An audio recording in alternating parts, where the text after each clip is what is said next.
Hi everybody, I'm Greg Fishel. Welcome to bonus weather video number 5 for this week. And as has been the case recently, I've simply been using this bonus video as a way to go into more detail on the forecast. But the forecast is pretty monotonous and there really isn't a whole lot more to say about it than I already have. So I thought just for fun, we do something a little different today and sort of update you on the El Nino situation and how that is progressing.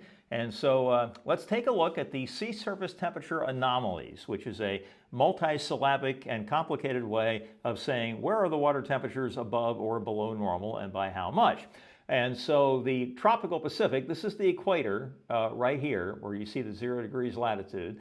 And one of the trademarks of an El Nino is that you start to see well above normal temperatures just off the coast of South America.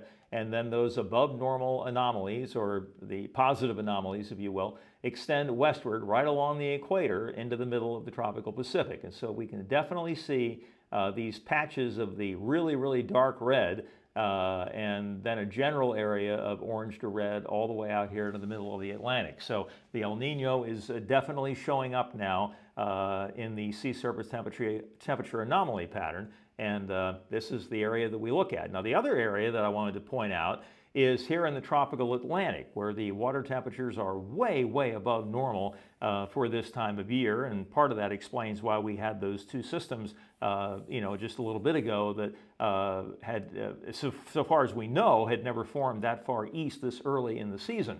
And so this is one of the reasons why the folks at Colorado State that put out their seasonal forecasts for hurricanes think that the activity this summer will not be suppressed as much as it normally would be in an El Nino year. Typically, El Ninos really cut down on the amount of Atlantic hurricanes and tropical systems in general, but they're thinking because of those above normal temperatures that may counteract that to some degree. Now, one of the things that is a trademark for El Nino is that, and one of the reasons why the tropical Atlantic is usually quieter, is that it generates a lot of westerly winds in the upper atmosphere, and that creates wind shear, and it makes it very, very difficult for tropical systems to get going. So here is the deep layer wind shear today, June 30th, all the way from the western part of the tropical Atlantic over toward Africa and so forth. Now, I'm going to put in this line here at 10 degrees north latitude because most times, not all, but most times tropical systems have a really hard time forming south of 10. And so I put that there. And if you look at all the areas north of this line of 10 degrees north latitude in the Atlantic, there's a lot of westerly wind flow. You see these arrows that are all pointing from west to east.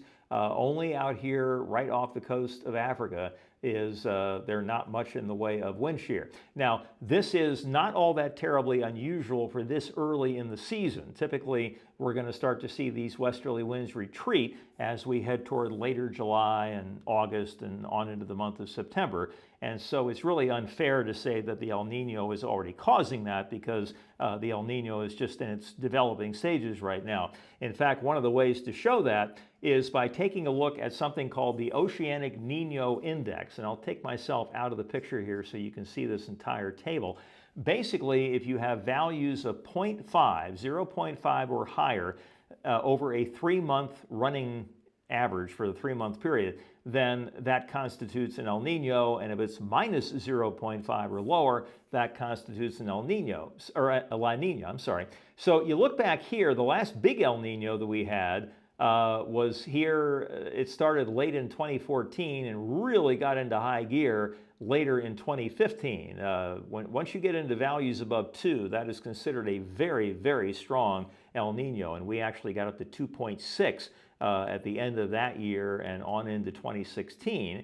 Then we had another minor one late 2018 and 2019, and since then it has been La Nina City. Okay, I mean, look at all these blue values starting here July, August, and September of 2020, and they continued almost unabated, just a little break there in the middle of 2021, right back at it the rest of 2021, all of 2022, and into December, January, and February of 2023.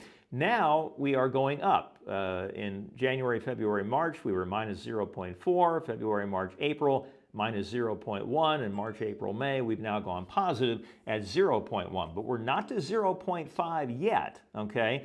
And so it's still in the developing stages, certainly is not there yet, and we're certainly not into a very strong El Nino, and nobody knows if we'll get to that point that we were in 2015 or not. So again, the signs of the El Nino coming are there in the sea surface temperature anomalies. They're certainly there by the fact that these values are steadily increasing, but not to 0.5 yet. And the fact that there are westerly winds in the upper atmosphere in the tropical Atlantic right now would probably be the case anyways, even if there wasn't a developing El Nino, because that's simply the way things usually are early in the season. It's really not until, again, August and September that those wind shear values start to really go down and make it possible for those long track tropical systems coming off the coast of Africa and making it all the way into the western Atlantic. So thought you might find that interesting, and of course these values are updated every month, so as we head on into the months of July and August, these numbers will be updated, and every indication is that we will see those 0.5 or greater values by the time we get to the end of the summer. Okay, folks, I'll put myself back in here. That is bonus weather video number 5 for this week. Hope you have a wonderful holiday weekend, and we will be back with you with a daily weather update and a bonus weather video on Monday, July 3rd. Take care, everybody. Have a good one.